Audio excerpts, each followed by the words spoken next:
इकडे मात्र तिला डिस्चार्ज देण्यात आला होता. अनवाणी पायाने शून्यात नजर लावून रस्त्यावर चालत होती ती. आयुष्याच्या पुढच्या पानावर काय काय कोरून ठेवलंय याची जरासुद्धा कल्पना नव्हती तिला. एखाद्या दिशाहीन पक्षासारखी अवस्था झाली होती तिची. तडफडत होती ती. तिचं मन इकडून तिकडे भरकटत होतं. पण त्याला दिशा दाखवणारं कोणीही नव्हतं. मनात 100 प्रकारचे विचार येत होते. पण त्यांना थांबवणारी व्यक्ती कोणीही नव्हती. जी होती सध्या तीसुद्धा तिच्याजवळ नव्हती. चालत ती पोलीस स्टेशनसमोर येऊन उभी राहिली. आईला भेटायची तीव्र इच्छा झाली होती तिला. एका लेडीज पोलीसकडून परमिशन घेऊन ती आईला भेटायला गेली. आईला त्या अंधाऱ्या कोठडीत बघून तिला गहिवरून आले आणि ती रडायला लागली. "देवी, बाळा नको रडूस, होईल सगळं नीट," तिची आई तिला म्हणाली. "आई, मी तुला लवकरच इथून बाहेर काढीन. त्यानंतर आपण इथून कुठेतरी दूर जाऊ," देवाक्षी नाक वर ओढत म्हणाली. "तू माझी काळजी करू नकोस. पहिलं घरी जा आणि काहीतरी खाऊन घे. बाकीचं आपण नंतर बघू," तिची आई तिला म्हणाली. पण देवाक्षी काही बोलणार तेवढ्यातच तिची आई, "पण बिन काही नाही आता. म्हटलं ना, यावर नंतर बोलू. तुझं तू बघ. घरी जाऊन जेवून ये. जे काय आहे ते मी बघून घेईन," आई तिला कठोर शब्दात म्हणाली. तसं ती नाईलाजाने तिथून निघून गेली. ती जाताच स्वतःला कठोर दाखवणाऱ्या तिच्या आईला हुंदका फुटला. त्यांना तिच्यासमोर स्वतःला कमजोर दाखवायचे नव्हते. नाहीतर ती अजूनच खचली असती. आणि हीच गोष्ट त्यांना नको होती.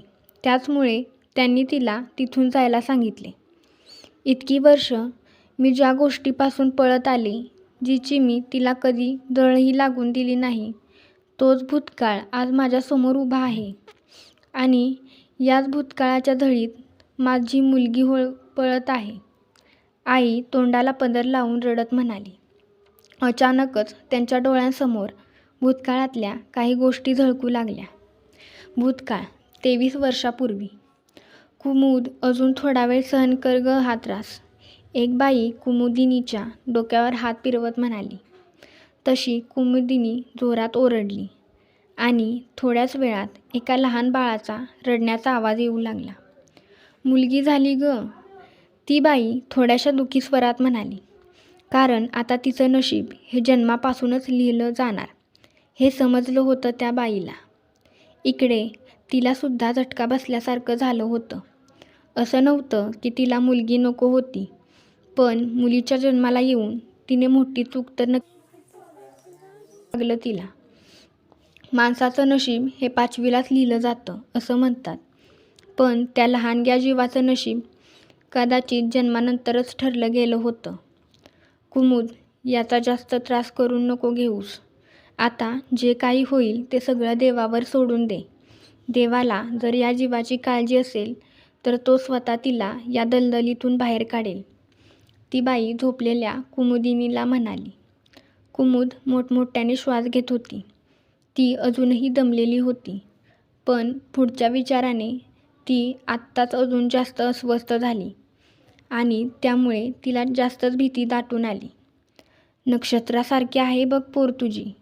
काळेभोर केस, कोरीव भुवया, गोरापान रंग. पण मेलं तिचं नशीबच जी ती या कुंठणखान्यात जन्माला आली," कुमुदची जवळची मैत्रीण वैशाली तिला म्हणाली. तसं कुमुदिनीच्या काळजात धस्स झालं. आपल्या काळजाच्या तुकड्याचे असे हाल ती कधीच पाहू शकणार नव्हती. आता तिला काहीही करून इथून लांब जायला लागणारच होतं. पण इथे आत येण्याचे तर खूप रस्ते होते, पण बाहेर जाण्याचा एकही मार्ग नव्हता.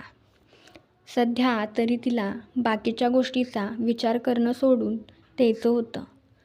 कारण तिने अजूनही आपल्या मुलीला बघितलं नव्हतं. ती कशी तरी बेडवरून उठली आणि मागे टेकली. तसं वैशालीने तिच्या हातात त्या गोंडस बाळाला सोपवलं. तिचं ते गोड रूप बघून तिला गहिवरून आलं. छोटे छोटे हात, पाय, कान तोंड सगळं कसं एका बाहुलीसारखं वाटत होतं. तिचे डोळे अजूनही मिटलेल्या अवस्थेत होते, कारण जन्मानंतर लगेचच डोळे ओपन होत नाहीत बाळाचे.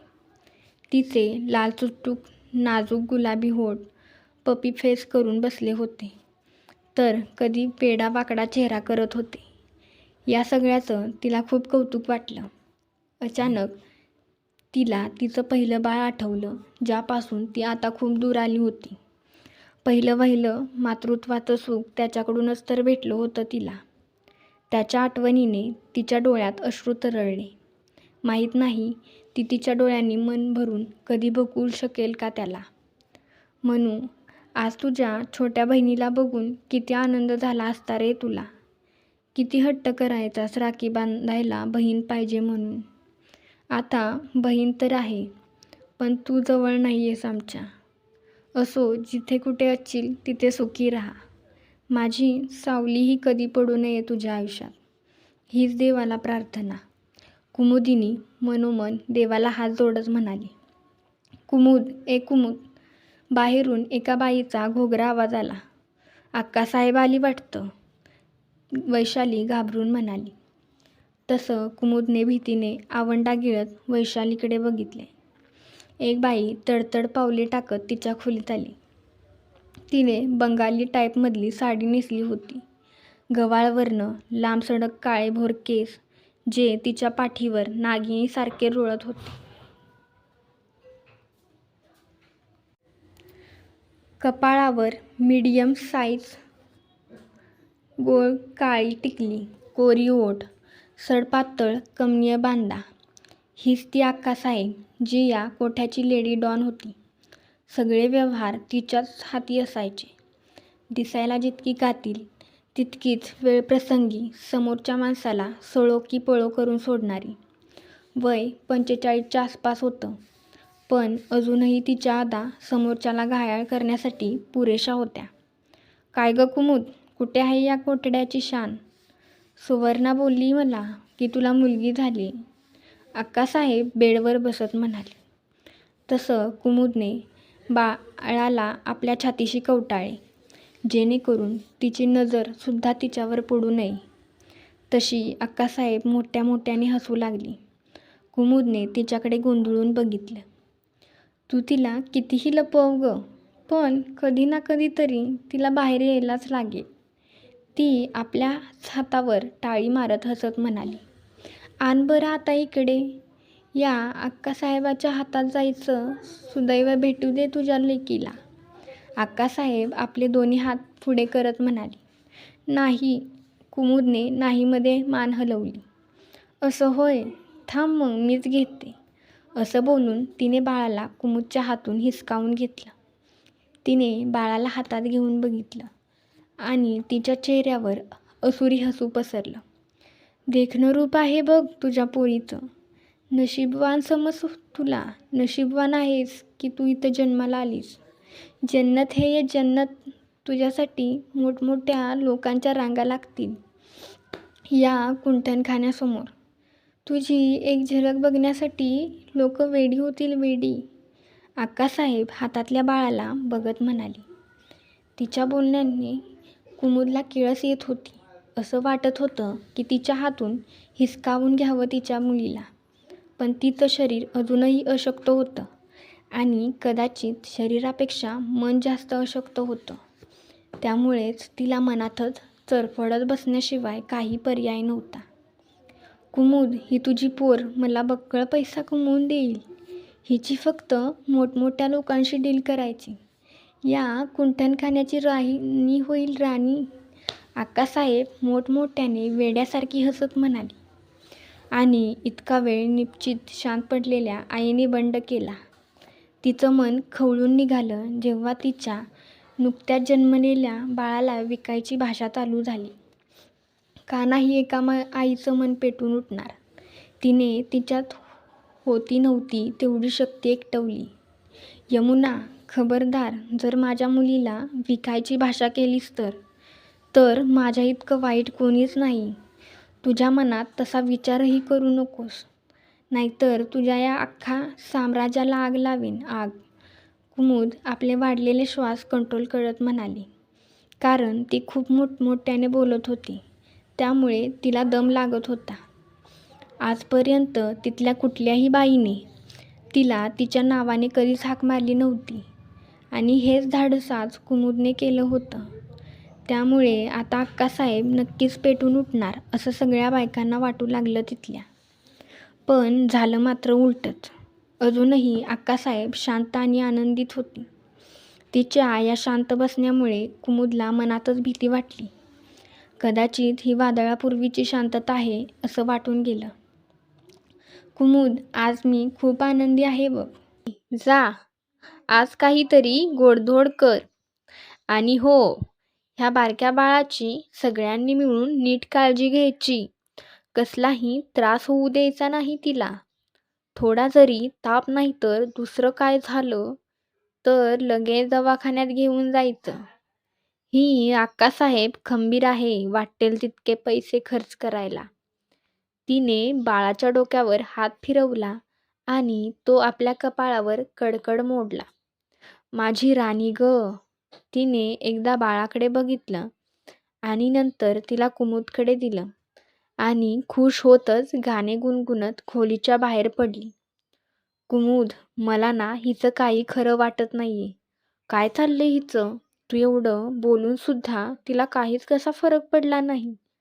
उलट खुशच दिसत होती ती. नक्कीच बघ काहीतरी शिजतंय तिच्या डोक्यात. वैशाली कुमुदच्या खांद्यावर हात ठेवून म्हणाली. मला पण तसंच वाटतंय ग. जितकी भीती तिच्या वादळाची वाटत नाही ना, त्यापेक्षा कितीतरी जास्त पट तिच्या शांत बसण्याने वाटतं. कारण तिची शांतता ही कुठलं तरी मोठं वादळ नक्कीच आणते. कुमुद सुस्कारा सोडत म्हणाली. इकडे सागरिकाच्या फार्म हाऊसवर. ये देखो पार्टी गर्ल. दामिनी मेन डोअरने येणाऱ्या सागरिकाला बघत म्हणाली. तसं सगळ्यांचे डोळे तिच्यावरच थांबले. ब्लॅक कलरचा स्लीवलेस शॉर्ट वन पीस जो पूर्ण पायापर्यंत होता. पण कट असल्यामुळे ती चालताना तिचे गोरेपान पाय त्या ड्रेसमधून बाहेर डोकावत होते. चेहऱ्यावर nude makeup, dark lipstick, deep back neck जो केस वन साईडला घेतल्यामुळे उठून दिसत होता. एकूणच तिचा हा लुक बघून तिचेच फ्रेंड्स घायाळ झाले होते. Hi guys, how are you? ती त्यांच्याजवळ जात म्हणाली. We are always happy. Tell about you. Nikita तिला म्हणाली. Also I am happy and now this time my happiness is double. ती खुश होतच म्हणाली. हे, तुझ्या डोक्यात फरक नाही ना पडला? इथे तुझा भाऊ एक्सपायर झाला आहे आणि तुला पार्टी करायचं सुचत आहे. रोहन तिला म्हणाला. So what? त्याला जाऊन 1 मंथ झाला आहे. कदाचित त्यापेक्षाही जास्त दिवस झाले असतील. असं कुठे कोणी लिहिलंय की कोणाच्या जाण्याने आपण आपलं आयुष्य जगायचं नाही? ती खांदे उडवत म्हणाली आणि तिथला एक ड्रिंकचा ग्लास उचलला. इम्पॉसिबल आहेस. रोहन आपली मान नाहीमध्ये हलवत म्हणाला. तुझे आणि तुझ्या ब्रोचे रिलेशन चांगले नव्हते का? करणने तिला विचारले. असं काही नव्हतं. उलट तो माझे खूप लाड करायचा. तू आत्ता नवीन जॉईन झाला आहेस आमच्यात, त्यामुळे तुला माहीत नसेल. त्याने माझ्यासाठी कॉलेजमध्ये असताना एका मुलाची अशी अवस्था केली होती की आजपर्यंत कोणत्या मुलाने माझ्या वाटेला जायचा प्रयत्नसुद्धा केला नाही, जरी मी त्या मुलाच्या पहिले वाटेला गेले असेल. ती सिरियस होत म्हणाली. जर असं आहे तर ते तुझ्या चेहऱ्यावर का दिसत नाही? रोहनने पुन्हा तिला विचारलं. कारण मी रडत बसण्यापेक्षा करण्यावर विश्वास ठेवते. ती गूढ हसत म्हणाली. तुझ्या बोलण्याची लिंक लागत नाहीये मला. करण तिला म्हणाला. तेच बरं आहे तुझ्यासाठी. यार, तुम्ही हा विषय का काढून बसलाय? इथे आपली फ्रेंड कोणाच्या तरी प्रेमात पडली आहे. त्याचीच तर सेलिब्रेशन आहे हे. आपलं ठरलं होतं ना, ही ज्या दिवशी पुन्हा प्रेमात पडेल त्या दिवशी तिच्याकडून पार्टी घ्यायची, दामिनी म्हणाली. बाय द वे, ज्याच्या प्रेमात पडली आहेस त्याला घेऊन का आली नाहीस? की एप्रिल फूल बनवतेस आम्हाला? रेयांश तिथे येत म्हणाला. ती कधी कोणाला एप्रिल फूल बनवत नाही. तिच्याकडे इतके पैसे आहेत की ती अशा आपल्याला 10 पार्ट्या देईल, निकिता त्याला म्हणाली. त्याला बघून सागरिकाच्या डोळ्यात राग उतरला, पण तिने तो गिळला, कारण तो तिच्या या आनंदात असायला हवा होता. त्याला दाखवून देण्यासाठीच तर तिने ही पार्टी अरेंज केली होती. तिच्या अस्तित्वावर लागलेला डाग या कथेचे अपडेट्स मिळवण्यासाठी माझ्या कथाविश्व या चॅनलला सबस्क्राईब करा.